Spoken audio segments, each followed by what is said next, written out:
Business présente Tech & Co, le grand live du numérique avec Frédéric Simotel. Dans les startups, est-ce que c'est compliqué? Est-ce que c'est pas compliqué?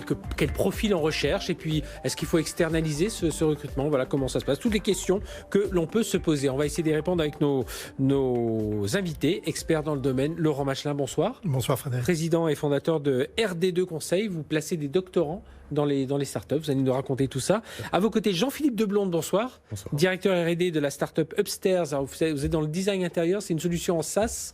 Là, vous créez l'univers en 2 mots. Le but, c'est de proposer des rendus, des images, des visuels pour permettre aux retailers d'immerger le client en proposant un produit, un canapé, un sofa, un produit d'ameublement dans le contexte pour vous permettre d'acheter le produit en vous projetant, avoir un aspect final et à savoir à quoi ça va ressembler. Donc des développeurs, des designers, enfin vous allez nous parler de tout ça, parce qu'il faut du monde pour... Votre startup, c'est combien de personnes aujourd'hui, Upstairs ?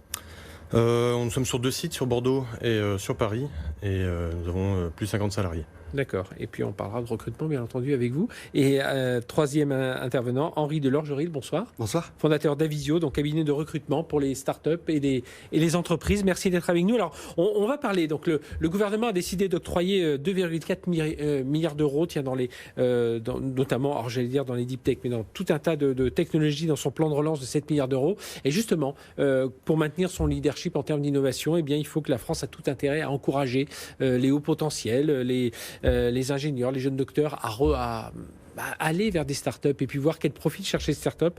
Est-ce que c'est difficile aujourd'hui de recruter des hauts potentiels dans les startups, Laurent Machelin? Alors oui, c'est très difficile. Enfin, preuve en est RD2 Conseil, justement pour accompagner notamment les petites entreprises qui sont quand même sur un marché hyper concurrentiel, qui cherchent beaucoup les mêmes profils. C'est plus facile qu'il y a 5 ans ou c'est toujours aussi difficile qu'il y a 5 ans? Je dirais que c'est presque de plus en plus difficile. À flûte. Parce que, notamment dans certains secteurs, alors après tout dépend du du domaine, domaine, bien sûr. mais c'est vrai que nous aujourd'hui on est beaucoup mandatés sur des profils un peu hype recherchés, type intelligence artificielle, data science, électronique, Internet des objets. Et effectivement là on se rend compte que finalement il y a une pénurie, de plus en plus de pénurie de profils intéressants et qu'il faut être bon en marketing aussi pour pouvoir les attirer. Oui, alors donc mais qu'est-ce qui manque? C'est le réservoir qui est pas suffisant? Il y a le réservoir, il y a la façon d'aller les chercher, de les identifier. C'est vrai que quand on parle de tech, de science, de R&D, on a souvent, on va dire, les entreprises ont souvent en tête le profil ingénieur, un peu ciblé, un peu classique. Nous, RD2, on est spécialisé vraiment sur des profils de docteurs sur lesquels on ne va pas forcément se positionner, sur lesquels les entreprises ou les startups ne vont pas forcément se positionner. Mais eux-mêmes aussi, ces doctorants-là, peut-être qu'ils n'envisagent pas, parce qu'on sait qu'ils ont un profil plutôt chercheur. Est-ce qu'ils se voient eux aussi rejoindre des entreprises et des startups en l'occurrence? Alors peut-être de plus en plus, mais bon. C'est là où le bas blesse en fait, effectivement, où les entreprises vont avoir une image ou des préjugés sur les docteurs. Les doctorants, quand ils sont encore dans l'académique, vont avoir aussi des préjugés sur l'entreprise, comme quoi elles font pas de recherche. Et là, on pourra donner la parole à Jean-Philippe à Upstairs pour montrer que si, il y en a. Mais effectivement, il y a des images parfois sur les entreprises de la part des docteurs, sur les docteurs de la part des entreprises. Et l'idée, c'est de montrer vraiment qu'ils peuvent travailler ensemble et faire des belles choses. Alors vous, Jean-Philippe, vous êtes doctorant ou pas? Je suis docteur moi-même, oui. Voilà. Un doctorat il y a presque une dizaine d'années. À l'époque, on ne parlait pas de réalité virtuelle, c'était pas tous les produits qu'on a aujourd'hui. Donc c'était des interactions homme-machine, des interfaces homme-machine. Mais c'est tous des sujets liés à la 3D, à l'imagerie, à la reconnaissance d'objets, à la computer vision. Et alors, qu'est-ce qui vous a fait basculer d'un monde académique, de recherche universitaire, dans lequel on va plutôt voir s'orienter les docteurs vers une entreprise? Eh bien, à l'époque, il s'est passé quelque chose, c'est que moi-même, étant passé par le système académique, on m'a dit il y a de la place pour les chercheurs dans la recherche publique, mais en dehors de ça, il y a des choses qui existent, mais on ne sait pas trop. Et moi-même, je suis devenu à une époque entrepreneur, j'ai connu le parcours entrepreneur, petite entreprise, start-up. Société de service également. J'ai vu qu'il n'y avait pas forcément, même si c'est plus facile aujourd'hui qu'il y a une dizaine d'années, je veux dire, il n'y a pas forcément une vraie connaissance des entreprises du potentiel de certains docteurs, certains jeunes doctorants. Et pour les doctorants, les jeunes docteurs, ceux qui viennent de soutenir il y a peu, ils ne savent pas forcément comment arriver dans l'entreprise. D'accord. Les entreprises proposent des offres d'emploi, ont des demandes, postent des profils, et le docteur, quand il va répondre, il va être noyé parmi toutes les réponses, comme n'importe quelle autre personne qui répondrait à l'appel. Et il ne sait pas forcément vendre son profil ou mettre en valeur les atouts qu'il a développés qui sont différents de ceux d'un ingénieur ou d'un autre. Et vous pensez, la question que je posais à Laurent Machlin, c'est un tout petit. Alors il me disait non, parce que moi j'avais l'impression quand même qu'aujourd'hui l'image de la start-up, voilà, on l'entend beaucoup dans des très grandes écoles d'ingénieurs, que il y en a beaucoup qui bifurquent vers l'univers de la jeune entreprise plutôt que rejoindre soit les grands corps d'État, soit les très grandes entreprises. Par exemple, pour le deep learning, l'IA, l'intelligence artificielle, l'Internet des objets, les jeunes docteurs vont peut-être penser aux grands noms, aux grands groupes. Je ne vais peut-être pas tous les citer, oui. mais ils ne savent pas forcément qu'il y a des boîtes plus petites, des entreprises françaises qui ont aussi ces besoins-là et qui cherchent ces profils-là. Et c'est peut-être plus difficile d'accès pour eux, en fait. Eh bien, Henri de Lorgerie, alors vous avez, c'est très très large, hein, vous les profils, ce n'est pas uniquement des docteurs, pas uniquement des ingénieurs pour vous recruter dans les startups. Vous sentez qu'il y a vraiment ce souci justement pour les startups, pour attirer des profils, quels qu'ils soient, parce que vous, ça peut être dans le marketing, ça peut être dans tout un tas de profils. Et aujourd'hui, comment faire pour les attirer? Vraiment, moi, au départ, par rapport à ce que vous dites, j'avais l'impression que les startups aujourd'hui, non pas qu'elles claquaient des doigts, j'avais pas allé jusqu'à là, mais voilà, qu'elles avaient un peu plus de facilité à attirer. Je suis relativement d'accord avec vous. J'ai connu, moi, ça fait 10 ans que je bosse en tech et j'ai eu d'abord une carrière dans la direction commerciale avant de devenir un peu accidentellement chasseur de tête. Il y a eu une inversion très forte entre ce que moi j'ai fait dans mes premières années en start-up où objectivement je ne comprenais pas grand-chose à ce que je faisais et mon entourage ne comprenait pas grand-chose à ce que je faisais. C'était vraiment le tout début des grosses boîtes tech en France. Aujourd'hui, et sortant de jeunes diplômés, à l'époque on se bagarrait pour entrer en audit dans les Big Four. Aujourd'hui, on sait que les Big Four ont du mal à recruter des jeunes diplômés parce que tout le monde est attiré par les lumières de la tech. Ce que tu dis est très vrai, c'est-à-dire il y a une inquiétude autour du siphonnage des meilleurs cerveaux par les quelques GAFA équivalents. Néanmoins, c'est vrai que... Qui est une vraie inquiétude aujourd'hui, enfin, on va en parler. Qui est importante. Pour autant, c'est vrai que sur la majeure partie des métiers hors développeurs, qui sont une niche très particulière et passionnante, mais un tout petit peu différente, l'enjeu maintenant, c'est pas tellement d'attirer les talents vers les startups, c'est de les former à des techniques de travail qui ne sont pas les mêmes. Et aujourd'hui, il y a une inadéquation un peu grave entre la formation académique qu'on trouve à la fac, qu'on trouve dans les écoles, commerce, ingénieur, etc., et les attendus dans des boîtes technologiques dont les processus de travail ont été absolument bouleversés en 10 ans. Et donc il y a un monde qui se cherche, tout le monde est un peu attiré par les lumières de la tech, pas toujours pour les bonnes raisons, parfois pour des raisons un peu angéliques, parce qu'on s'imagine qu'il y aura un baby-foot. Pour autant, les métiers évoluent et ne sont pas toujours pourvus.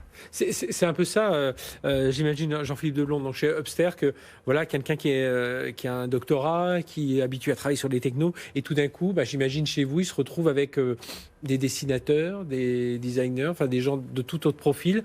Il peut y avoir une surprise un peu plus forte que de se retrouver dans une équipe de développeurs pur jus. Voilà, on va...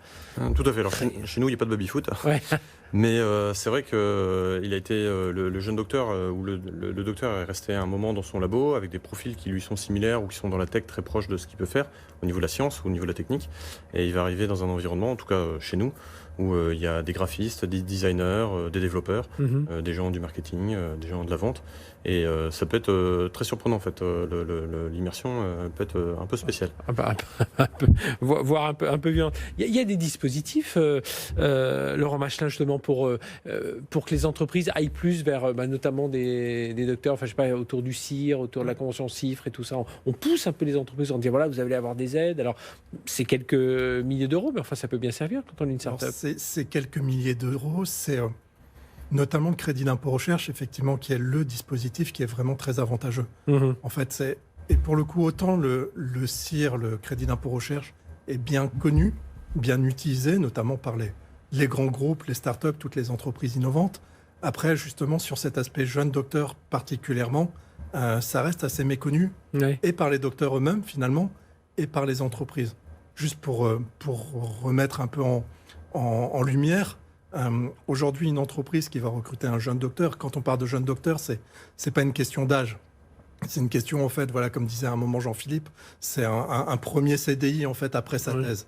Et celui qui oui, puis c'est des gens assez matures. On a un docteur, voilà, s'il a suivi le parcours normal, il a quel âge quand il arrive à Bac plus 8. Ouais, donc voilà. Bac plus 8, voire parfois 2 ans, 3 ans d'expérience après la thèse. Enfin voilà, par exemple, les docteurs chez Upstairs avaient plutôt 30-32 ans de moyenne d'âge. Et donc effectivement, voilà, ces personnes qui sont matures, qui auront un premier CDI, donc premier pas finalement dans le secteur privé, vont être financés pendant 2 ans jusqu'à 120% de leur salaire. Ouais, donc il y a vraiment une incitation forte.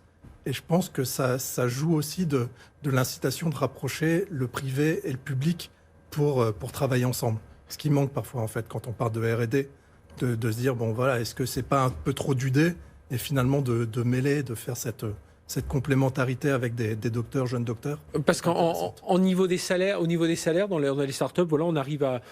On est dans une moyenne correcte quoi, pour des docteurs, des ingénieurs. Enfin, là, on arrive à... Ils vont arriver, ils ne sont pas ingénieurs, certains sont ingénieurs et docteurs.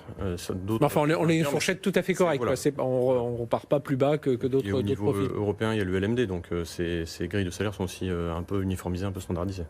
Pour attirer justement Henri Delorgerie dans les startups, le côté salaire, c'est un... C'est plus un blocage. À l'époque, on s'amusait, mais on était payé en action, en ambition, en part, etc.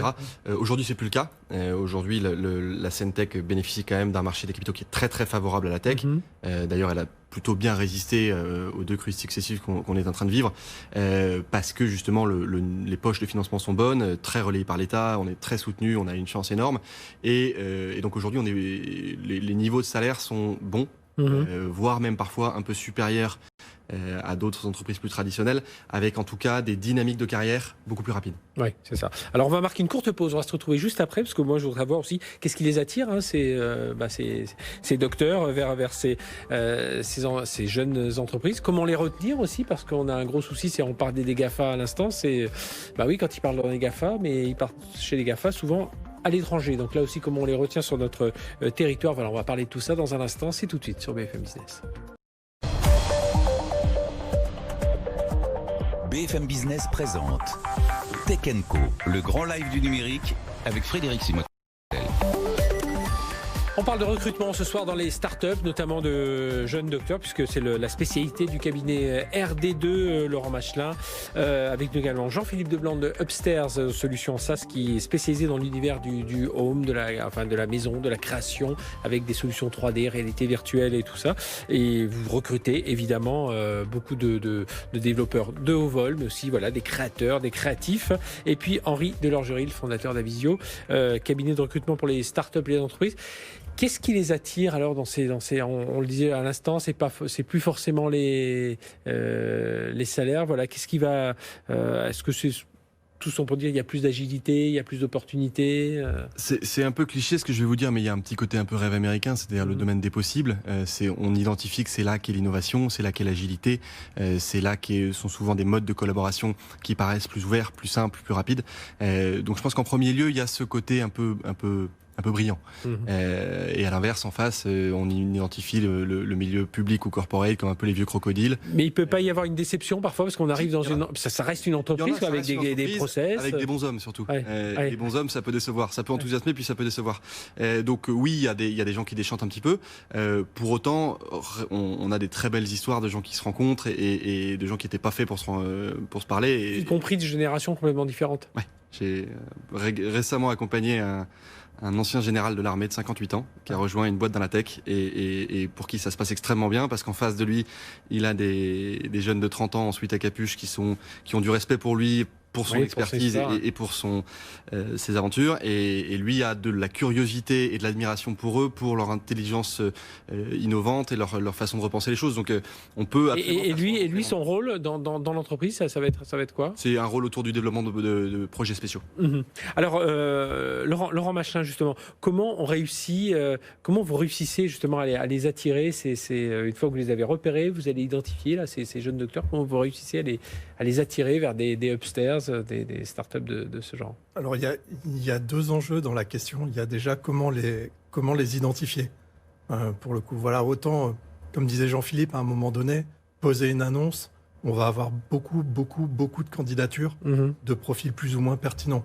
En ce qui concerne nos cibles, qui sont les docteurs, pour les coups, eux seront beaucoup plus difficiles à cibler parce qu'ils sont assez peu sur le marché de l'emploi, Oui. assez peu sur les job boards classiques, etc. Enfin voilà, on parlait à un moment donné de formation, comment on peut faire pour qu'ils soient... Donc, il faut vraiment aller les les chercher dans leur labo. ça. Aujourd'hui, je pense qu'il y a un manque dans la prise de conscience, comme quoi ils ont une valeur pour des entreprises et des petites entreprises, des startups. Donc, On avait ici Antoine Petit dans une autre émission qui est le président du CNRS, c'est ce qu'il disait un peu. Il disait il faut qu'on. Alors, lui, il appelle les entreprises à embaucher davantage de doctorants, mais on sent que voilà, il y a cette rencontre qui a du mal à se faire aussi, parce qu'on a du mal à les pousser, et puis les entreprises, du coup, elles les voient moins.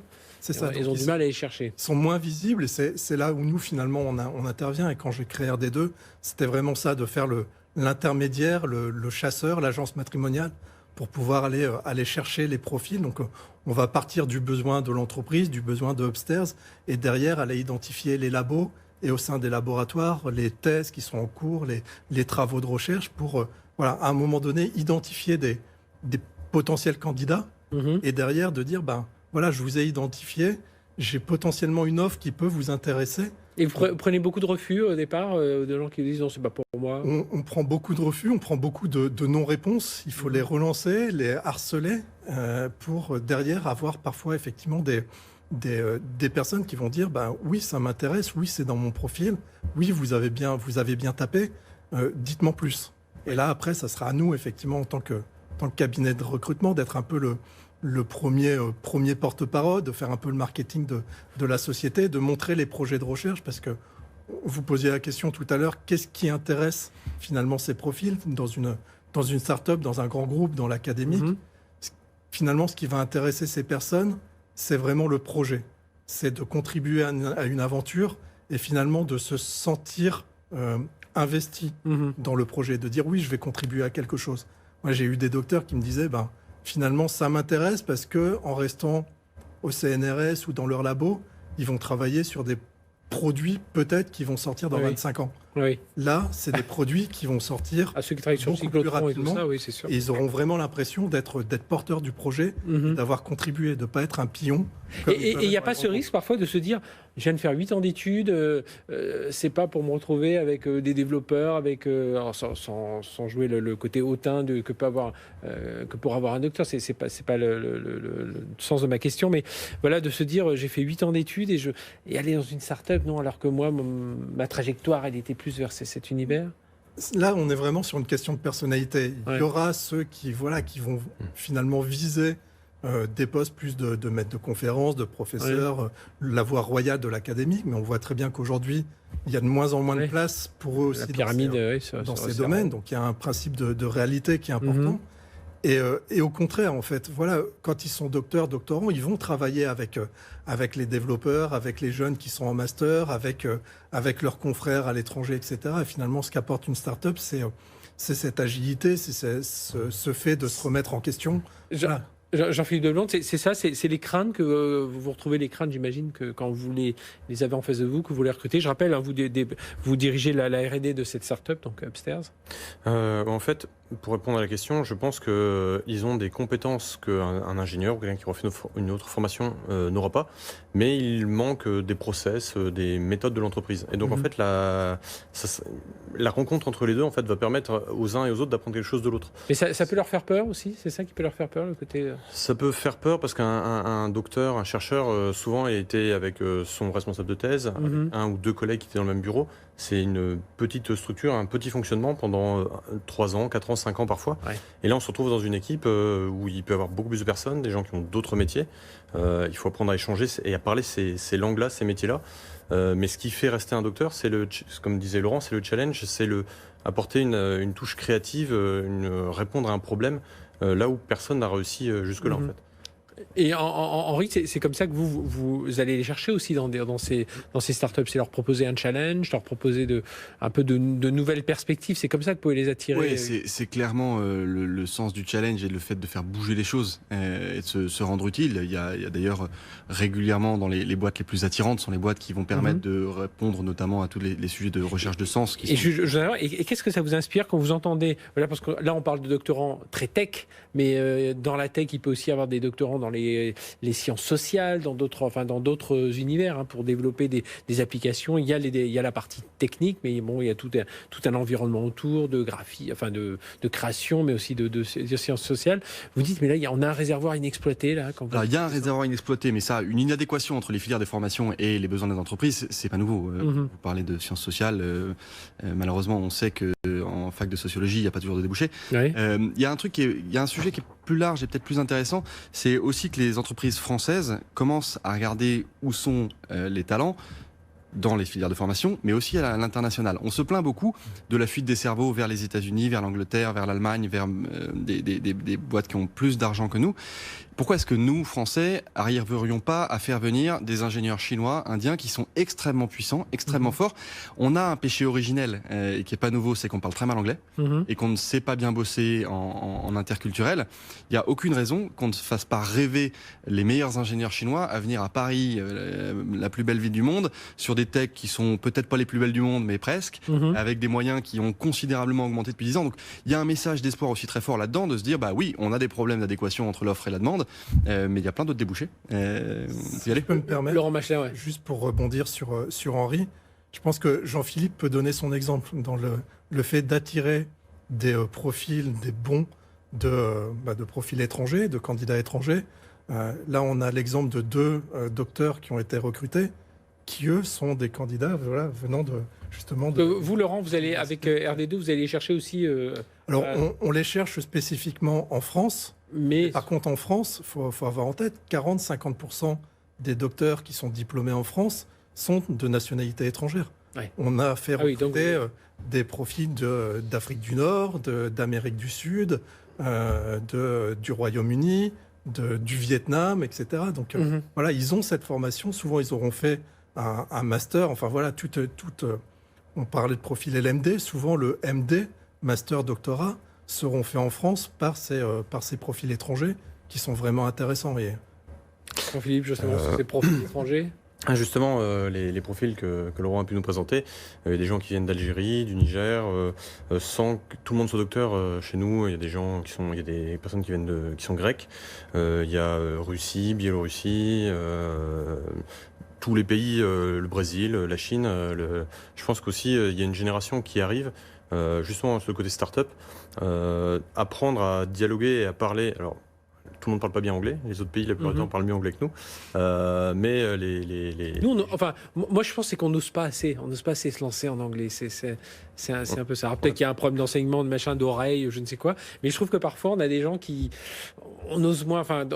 Pour participer à souvent des conférences internationales, on voit qu'il y a des gens qui ne parlent pas beaucoup mieux anglais que nous, mais qui n'hésitent pas à lever le doigt, à poser des questions, à se lancer comme ça. Alors que nous, les Français, il faut que si on n'a pas le truc. Ça vient aussi, un escalier, ça se balaye par le haut. C'est aussi une volonté de l'entreprise de se dire, si dès le début du déploiement de l'entreprise, on souhaite accéder à des marchés internationaux, etc., il faut que la boîte parle en anglais en interne. Donc les réunions, etc.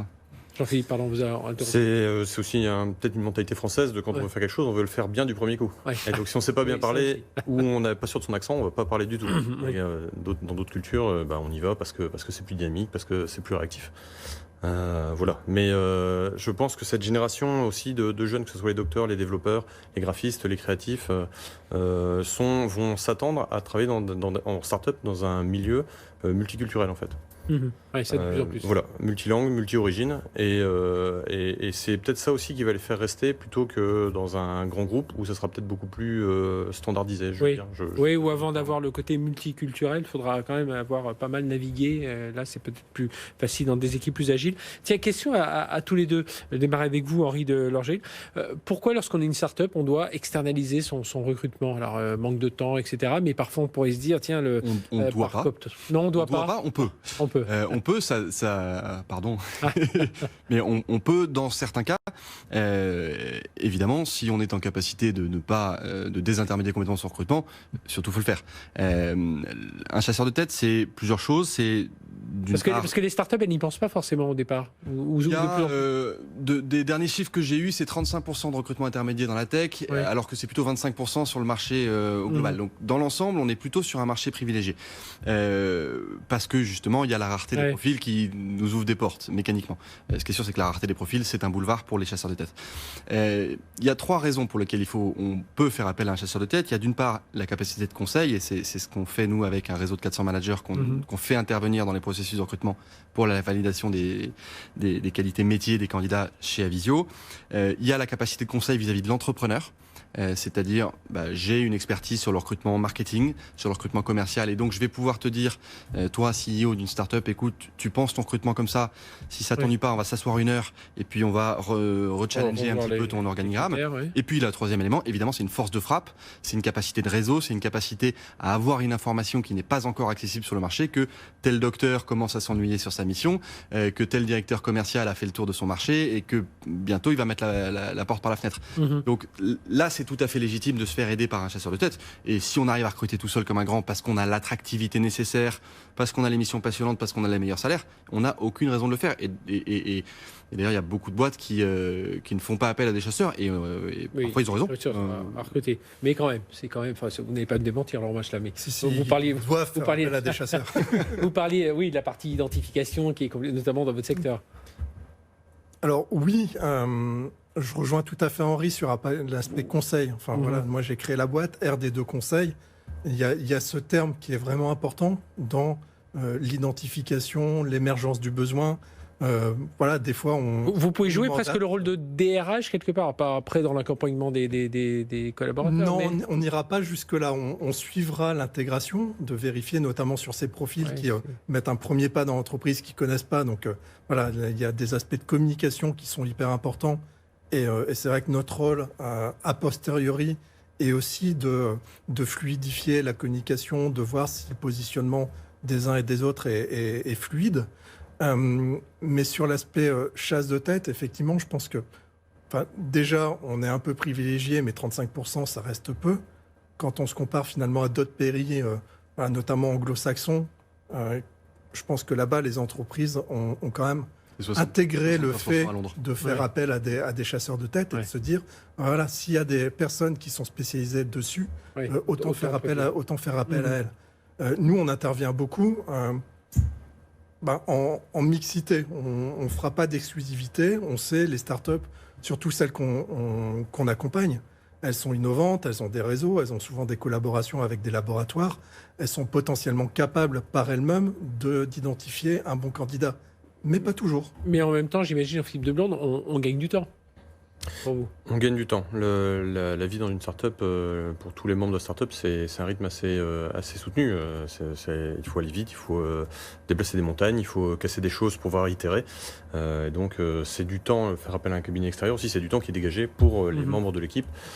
Souvent dans une start-up, il n'y a pas de vrai DRH, il n'y a pas de vrai cabinet RH interne qui va s'occuper de ça. Donc c'est souvent les membres de l'équipe qui participent à la recherche des profils, qui vont donner leurs besoins, les profils qu'ils recherchent, ce qu'ils ne veulent pas voir.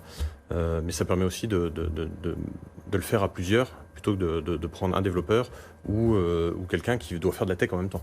Dernier petit tour de table très rapide. Si je regarde juste les jeunes diplômés, je vais démarrer avec vous, Henri Lorgelis. S'il faut insister sur quelle qualité, qu'est-ce qu'il faudrait changer un peu dans l'enseignement pour justement que ces jeunes diplômés soient plus à même d'être attirés plus vite, et moins la crainte d'aller vers une start-up ou se sentent moins perdus le jour où ils arrivent dans une start-up. Il y a deux choses fondamentales, c'est apprendre à vendre et apprendre à coder des beaux produits. C'est les deux choses qui font décoller la tech. Aujourd'hui, on manque de développeurs pour coder des bons produits, donc il faut apprendre la tech, et il faut apprendre le code, et il y a plein d'initiatives en ce sens-là, mais jamais assez. Et puis aussi, il faut apprendre à vendre. Apprendre à vendre, c'est le marketing, le commercial, et ça, on ne sait pas très bien faire en France, malheureusement. Et malheureusement, dans les écoles de commerce, on apprend beaucoup de choses, mais pas toujours à vendre. Tiens, le message est passé. Dans les parcours de doctorants, si c'était à refaire par rapport à votre expérience aujourd'hui, si vous aviez l'expérience d'aujourd'hui ce que vous connaissez de l'entreprise et vous revenez sur votre parcours de docteur.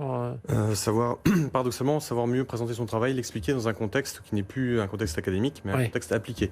Des choses magnifiques dans les labos qui restent 15 ans sur une étagère, on en parlait tout à l'heure. Il faut expliquer qu'on veut des choses qui sortent rapidement, et la fierté qu'il y a, même pour un docteur, d'avoir participé, d'avoir touché à quelque chose qui va sortir, qui va être dans les mains d'utilisateurs finaux, pour qui ça va changer la vie en fait. Laurent Machelin, sur ces qualités de l'enseignement. Là, oui, un dernier point. En fait, les mentalités, les choses évoluent. Du côté des laboratoires, des écoles doctorales, de plus en plus, il y a des formations qui vont accompagner les docteurs, les doctorants dans plus que savoir vendre, c'est savoir se vendre. Aujourd'hui, c'est un peu ça la difficulté.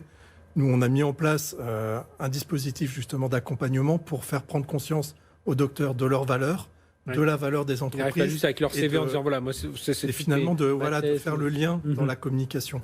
Aujourd'hui, c'est un peu le marketing de soi qui manque, et de plus en plus, on se rend compte que même au niveau des écoles doctorales, des universités, de plus en plus, on incite les docteurs à avoir ce discours et cette orientation start-up. Bon, et ben voilà un discours qui plaira à Antoine Petit, président du CNRS, il nous écoute, qui veut aussi davantage valoriser ses doctorants et justement pour qu'ils aillent un peu plus vers l'univers de ces start-up, de ces entreprises innovantes. Merci à tous les trois. Donc Henri de Lorgeril, fondateur d'Avisio, Jean-Philippe Deblond, donc Upstairs. Donc on pensera à vous quand on est en train de placer son canapé. C'est des logiciels sur lesquels vous travaillez. Et puis Laurent Machelin, donc président fondateur de RD2. Vous recrutez toujours des doctorants. Donc voilà, pour ceux qui on tape RD2 et on se retrouve pour ceux qui tout d'un coup se sentent de nouvelles ailes, qu'ils y aillent. Allez, on se retrouve tout de suite. Merci pour ce focus. On se retrouve tout de suite avec les news de la tech.